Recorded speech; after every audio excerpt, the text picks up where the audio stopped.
Hey guys, welcome back to JR14. It is the same day, but another video. And as we walk through this ML, I'm gonna go over the 5 things that I absolutely hate about my 2009 ML350. So without further ado, let's jump into it right now.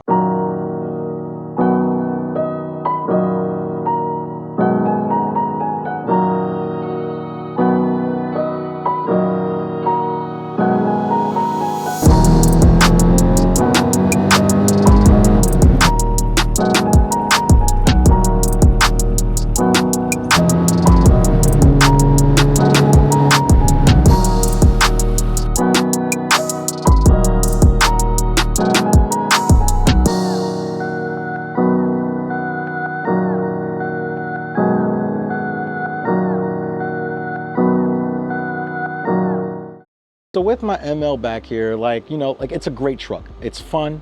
It's actually pretty peppy for what it is. And it's extremely comfortable. And it's just a good all-around vehicle. But there are some things that I hate about it. And the first thing that I hate about this vehicle is the rear hatch. Now, why do I hate the rear hatch of this car? The rear hatch of this vehicle is not an electrical system. It is a power lift gate and it's all hydraulic, which is extremely annoying because of the simple fact that it just makes it that much more complicated. There is a hydraulic pump, there's hydraulic lines, there's an actuator arm in the headliner, there's fuses to control the module. There's a whole module for the car to communicate if there's any fault codes for it. Yes, I can get fault codes for just the rear hatch. And it's extremely complicated and it was unnecessary, but it was Mercedes-Benz first attempt, I believe it was Mercedes-Benz first attempt to actually go ahead and do an electronic rear hatch. And like I said, it's not when it's fine, it's when it breaks, when it becomes extremely complicated, annoying, stressful, and of course, expensive. The second thing that I hate about this car is the command system. This is the 2009 head unit that came in all of the MLs. It didn't come standard. This was a part of the premium package. And with that, I believe you did get heated seats as standard. You did get the Harman Kardon sound system and you did get navigation. Obviously in 2009, this was great, but now it absolutely is straight hot garbage.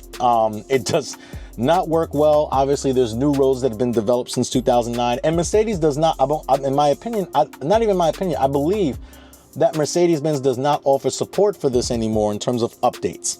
So this is now useless to me, but we're gonna fix that in a later video. But that is one thing that I do hate about this car. While we're in the interior, another thing that I truly do hate about this car, I like it, and then as soon as I started driving it for a while, I started getting annoyed with it, is this wood. So 2009s or any Mercedes-Benz, old Mercedes-Benz with wood trim, if you do not keep it out of the sun, it will start to fade, the wood would start to lighten, and on top of that, it will start to crack. So I have a hairline crack right here. I don't know if you guys can see that, but you can definitely especially see it on the door. So here, you can see all the hairline cracks in this wood, and unfortunately, this is either gonna have to be replaced, but I do have another way I'm going to handle that. So that is the third thing that I hate about this car. Now, the next thing that I hate about this car is this. Now, this is gonna sound weird because don't hate the motor, and I'm sorry for it looking extremely crusty, but we're gonna be cleaning this up after I do all the repairs on it. But one of the two things that I absolutely hate about this car is the gas mileage. The gas mileage is absolutely atrocious on this. And why do I say that? I'll show you right now. The gas mileage on this car is horrible. I get about maybe, so one of the things about this car, I'll start it up for you real quick. So one of the things about this, like I said, I get an average anywhere between 16.9 mpg or anywhere between, I usually get anywhere between, obviously it's at 0 miles and I'm idling, so it's gonna drop down. But usually, I think for as long as I had the car, I've done a couple of road trips in this car already, so that's why I have 6,900 miles on it already.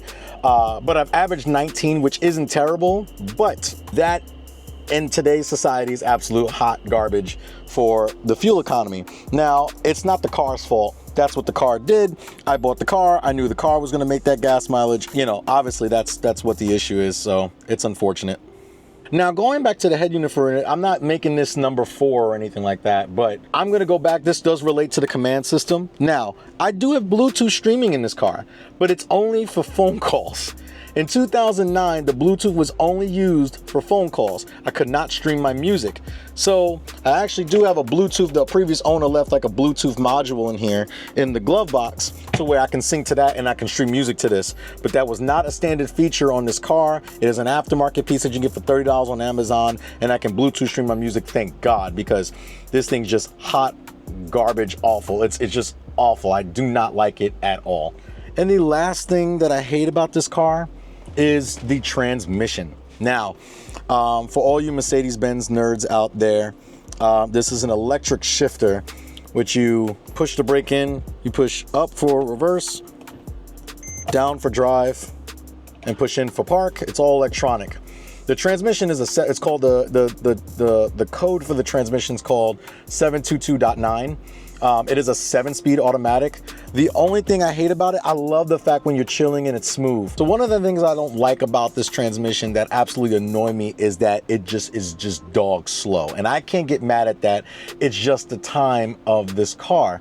Mostly, you know, like even, I mean, I'm grateful that one, it is 7-speed. So it is a 7-speed automatic. So I do get better fuel economy than if this was a 5-speed, because Mercedes-Benz cut with that 5-speed automatic forever. And then these are one of the first generations that got the 7-speed Triptronic transmission. And again, I like the fact that I have Triptronic.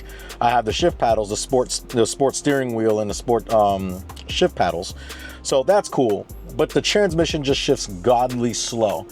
Not a lot of things wrong with the car, but you know, like I said, just that thing with the transmission just really irks my nerves in some situations. When you're trying to accelerate and get into a lower gear, usually when I just mat it from, like, if I'm cruising at like 50 and I need to like accelerate past the car, it takes so long to think about what gear it wants to be in. So what I usually do as far as a remedy, I usually just put it in manual mode, and just by grabbing the lower paddle on the steering wheel and shift to the gear that I want. But even by the time I shift the paddle, and you wait like a few seconds before it goes in that gear, but once I'm in that gear, I have all the acceleration and I'm good to go. So, but guys, that is my 5 things that I absolutely hate about this car. There's a lot of things I love about this car as well. Let me know in the comments if you guys want to see the 5 things that I do love about this car. I can do a comparison video with that. But those are the 5 things that I absolutely hate about this car. But again, those are minor things that I can live with. This is the type of vehicle that I bought. It may be a forever car, it may not be. I may get something else later on. But for now, those are the 5 things that I do hate after a month of ownership with it and about 6,000 or 7,000 miles. I do drive a lot. So, other than that, it's been great. Other than that, I love the truck. I love this car. I love it. I hope you guys love it too. So if you guys did like this video, make sure you give it a thumbs up. Also, make sure that you like, share, and subscribe to JR14. And you guys always remember that cars are a lifestyle.